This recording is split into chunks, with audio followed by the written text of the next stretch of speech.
PKK silah bırakmaz, silah bırakmaz. La prétention du PKK en vue de déposer les armes est tout simplement une tromperie.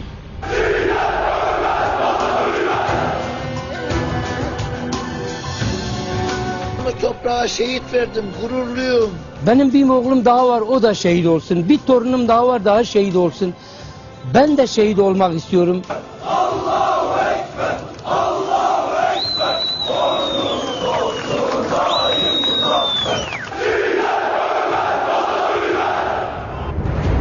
Depuis 1984, le PKK martyrise nos soldats et les autres citoyens, et ce, en faisant aucune exception pour les femmes et les enfants.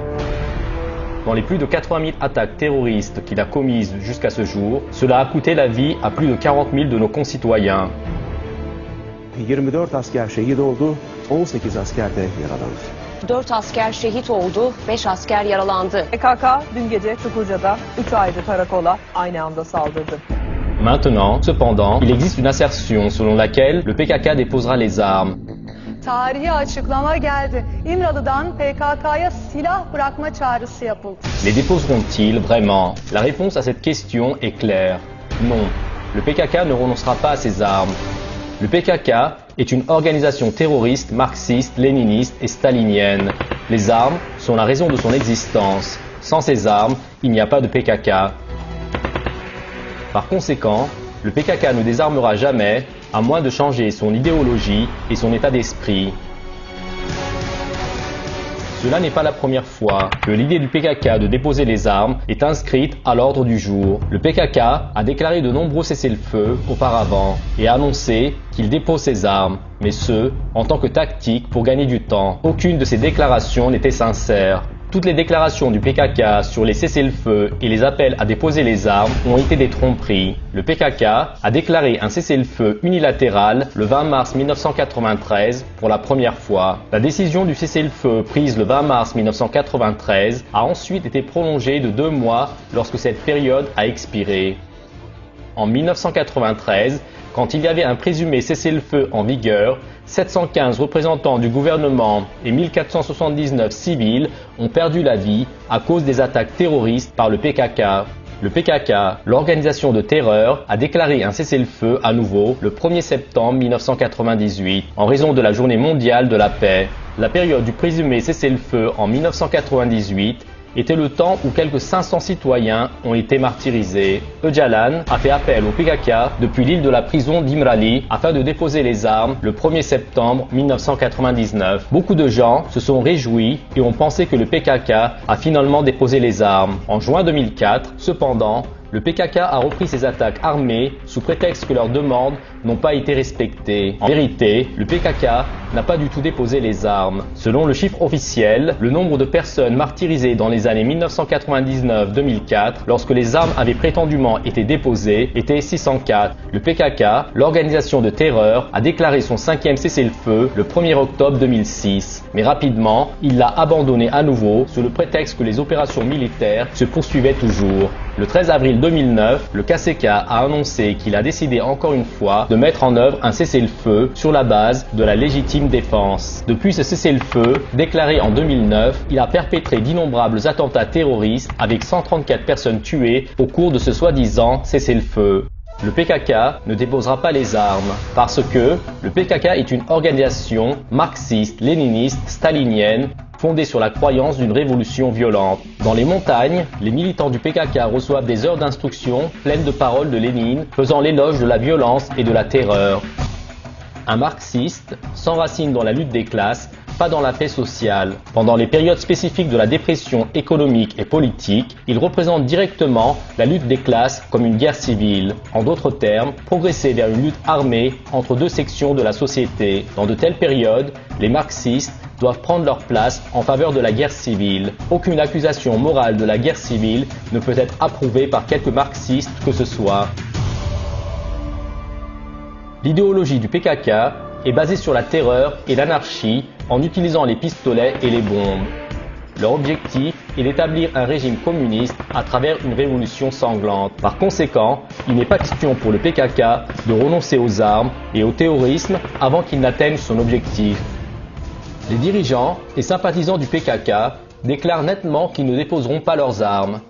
Sabri Hok, un chef du KCK à Kandil. Il ne peut pas y avoir de désarmement aussi longtemps que les raisons de notre présence ici continuent à s'appliquer et ce serait défier la réalité de notre existence. Il n'est absolument pas question pour notre mouvement de considérer un désarmement et que nos forces armées se retirent ailleurs. Discuter le désarmement dans ces conditions représente le manque de respect à la volonté des Kurdes. Il ne peut y avoir aucune discussion sur ces choses jusqu'à ce que notre leader Öcalan soit libre et parle avec le mouvement de guérilla en personne. La guérilla ne déposera jamais ses armes. Le membre du conseil exécutif du KCK, Duran Kalkan, nous considérons l'appel demandant à la guérilla de déposer ses armes comme étant absurde et manquant de sérieux. Nous ne souhaitons même pas en discuter. Le mouvement de guérilla ne déposera pas ses armes. Türkiye toplumunu yanlış bilgilendirme olmamalı.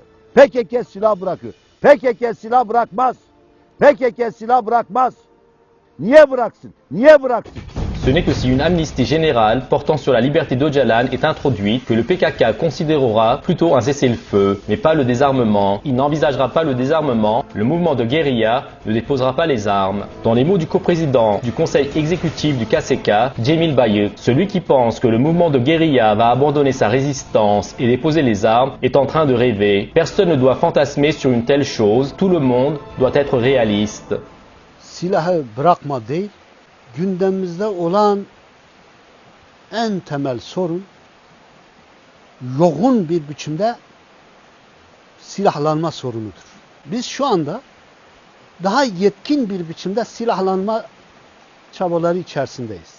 Le PKK ne déposera pas ses armes parce que le PKK a obtenu des résultats jusqu'à présent grâce à la force des armes et après cela, il envisagera le fait d'obtenir de nouveaux résultats par la force des armes. Comme le PKK est une force qui survit à l'aide d'armes, personne ne le prend au sérieux sans les armes. Le PKK perdrait toute sa force après qu'il ait déposé les armes. C'est la force des armes qui permet au PKK de survivre. Le PKK est une organisation qui rassemble les partisans par la violence, par l'intimidation et par la peur. Donc, le PKK ne désarmera jamais. Il est complètement faux de perdre du temps en disant « Le PKK renoncera à l'usage des armes malgré tous ces faits explicites ». Le désarmement ne peut que se réaliser par un changement mental. Tant que l'idéologie du PKK reste inchangée, tout ce qui va changer est le type des armes utilisées. Même si le PKK dépose aujourd'hui son armement vieux et démodé, ce serait très facile pour eux d'obtenir demain les modèles les plus récents dans les marchés aux armes, en Irak, en Syrie ou de leurs partisans dans la région. Il est donc très faux d'imaginer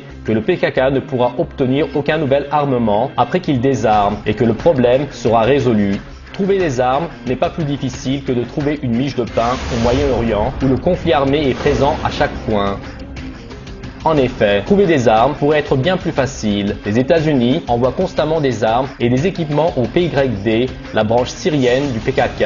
Il n'y a aucune différence entre envoyer des armes au PYD et les envoyer au PKK. Amerika'nın PYD ile görüşmesinin ardından silah yardımı geldi. Beyaz Saray havadan ulaştırdı o silahları. Amerikan Hava Kuvvetleri'ne ait 3 C-130 kargo uçağı 24 tonluk silah ve mühimmat attı havadan.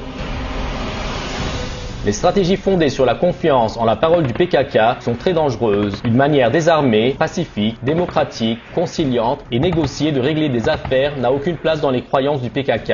Pourtant, le PKK utilise de temps en temps ces concepts comme une tactique pour gagner du temps et de la force et pour saisir les avantages. Pendant tout ce temps-là, il complète sa restructuration logistique et corrige les défauts et les faiblesses pour finalement ressurgir encore plus fort qu'avant. N'oubliez pas que l'objectif du PKK est de construire un État communiste. Il n'est pas question de désarmement tant qu'il soutient cette idéologie. Le PKK déposera les armes seulement quand il déposera les armes dans son esprit. En d'autres termes, il peut honnêtement déposer les armes s'il renonce à son idéologie marxiste-léniniste, stalinienne, en voyant le caractère erroné et non scientifique de son idéologie. Et cela ne peut se réaliser que par la connaissance, les idées et l'éducation, et non par la lutte armée avec laquelle il est devenu si familier au fil des ans.